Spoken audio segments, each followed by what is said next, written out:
اللهم صل على محمد وآل محمد. اعوذ باللہ من الشیطان الرجیم. بسم اللہ الرحمن الرحیم. اللہم صل علی محمد وآل محمد.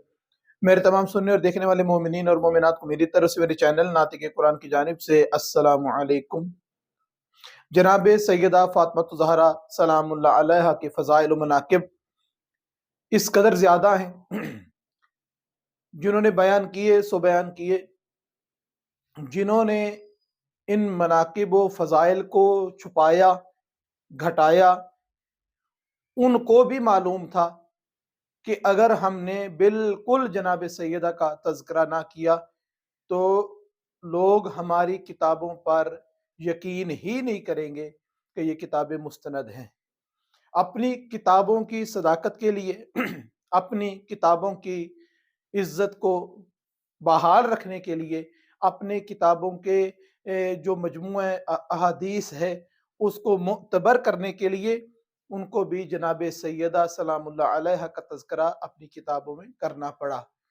یہاں پہ میں جو ذکر کرنا چاہتا ہوں وہ صحیح بخاری، ہمارے بھائیوں کی کتاب جو ہے معتبر احادیث کے حوالے سے، اس میں صحابہ کا بھی ذکر ہے، ازواج جناب سرور کائنات حضرت محمد مصطفیٰ صلی اللہ علیہ وسلم کا بھی تذکرہ ہے. لیکن جو صاحب بخاری ہیں، لکھنے والے ہیں، جنہوں نے مرتب وہ سب چیزوں کو اکٹھا کیا، انہوں نے ایک کمال چیز کو اجاگر کیا ہے اپنے لفظوں میں کہ جہاں پر اصحاب کا تذکرہ ہے یا جناب امیر المومنین علی ابن ابی طالب علیہ السلام کی بات ہے، جہاں پر لفظ امام حسن علیہ السلام یا امام حسین علیہ السلام کا تذکرہ آتا ہے، وہاں پہ ہر نام کے ساتھ رضی اللہ کا ورڈ جو ہے، لفظ جو ہے وہ استعمال کیا گیا ہے. اور جس جگہ پر امہات المومنین کا تذکرہ آتا ہے، ہر زوجہ جناب سرور کائنات کے ساتھ رضی اللہ عنہا کا جو ورڈ ہے وہ یوز کیا گیا ہے. مگر اسی کتاب میں ایک باب تشکیل دیا گیا ہے مناقب جناب سیدہ فاطمہ کے نام سے، اور اس نام کے ساتھ صاحب بخاری نے اس نام کے ساتھ رضی اللہ کو استعمال نہیں کیا، نہ رضی اللہ عنہا کہا ہے. اس میں جناب سیدہ کے نام کے ساتھ مناقب جناب سیدہ فاطمہ الزہرا سلام اللہ علیہ کا ورڈ جو ہے، لفظ جو استعمال کیا گیا ہے. یعنی کہ وہ صاحب بخاری جانتے ہیں کہ ان کو امتیاز ہے سب اصحاب سے، سب ازواج سے. اب امتیاز کیا ہے؟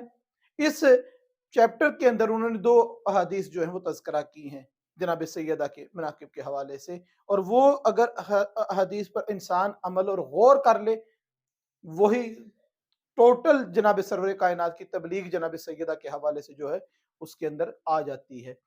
کون سی حدیث؟ سب سے پہلے جو حدیث جناب سرور کائنات حضرت محمد مصطفیٰ صلی اللہ علیہ وسلم کا ارشاد گرامی کہ جس نے فاطمہ میرا ٹکڑا ہے، جس نے فاطمہ کو غضبناک کیا اس نے مجھے غضبناک کیا. یعنی جس نے فاطمہ کو ناراض کیا اس نے مجھے ناراض کیا. یہ حدیث صحیح بخاری میں موجود ہے کہ جناب سرور کائنات کی جو ناراضگی ہے وہ چھپی ہوئی ہے جناب سیدہ کی ناراضگی میں. ہمیں اگر ہم چاہتے ہیں جناب سرور کائنات کو راضی کرنا تو جناب سیدہ کی ذات کا ہم سے راضی ہونا ہمارے لیے لازم اور ملزوم ہے کہ جناب سرور کائنات اس سے راضی ہوتے ہیں جس سے جناب سیدہ راضی ہوں. اور یقینی بات ہے کہ جس سے جناب سرور کائنات کی ذات راضی ہو جائے گی، خدا اس سے راضی ہو جائے گا، اور اس شخص کا مقام جو ہے وہ جنت الفردوس کے علاوہ کچھ نہیں. دوسری حدیث جو اس چیپٹر میں آئی ہے وہ یہ حدیث کہ جناب سرور کائنات حضرت محمد مصطفیٰ صلی اللہ علیہ وسلم کا ارشاد گرامی ہے کہ میری بیٹی فاطمہ تمام جنتی عورتوں کی سردار ہیں. तमाम जन्नती औरतों की सरदार हैं। इस हदीस को 2-3 और मकामात पे भी दर्ज किया गया है।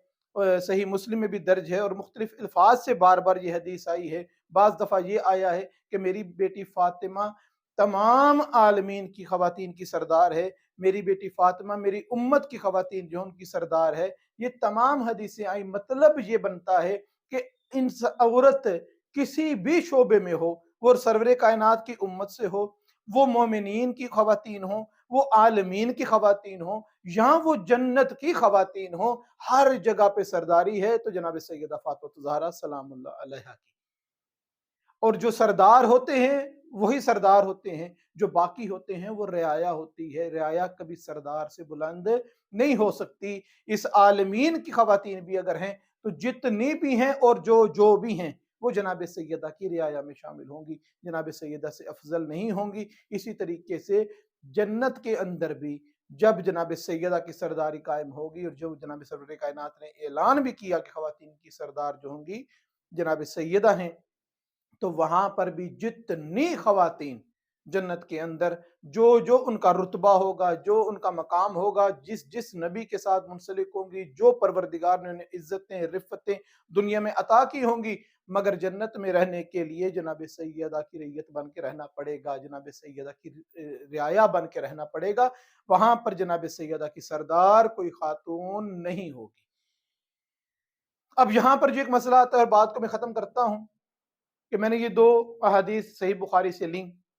अब हम पे एतराज़ ये किया जाता है कि ये 2 हदीस आपने हमारी किताब से ले लीं और अब इन 2 को मानते हैं, तो इस किताब की बाकी रवायात का इनकार क्यों करते हैं? अगर आपको उनकी तस्दीक नहीं है, तो फिर ये वाली रवायत जो आप अपनी मर्ज़ी से इसमें से ले लेते हैं, इसको क्यों मानते हैं? तो कहना ये पड़ेगा उनके लिए जवाब ये है कि हम ये नहीं कहते कि हम नहीं मानते। हम सब के साथ सब अहादीस की पूरी किताब जो है उस हर एक पॉइंट पर हम चाहते हैं गौर किया जाए, फिक्र किया जाए, उसके जो बहस है वो की जाए और नतीजा अखज़ किया जाए।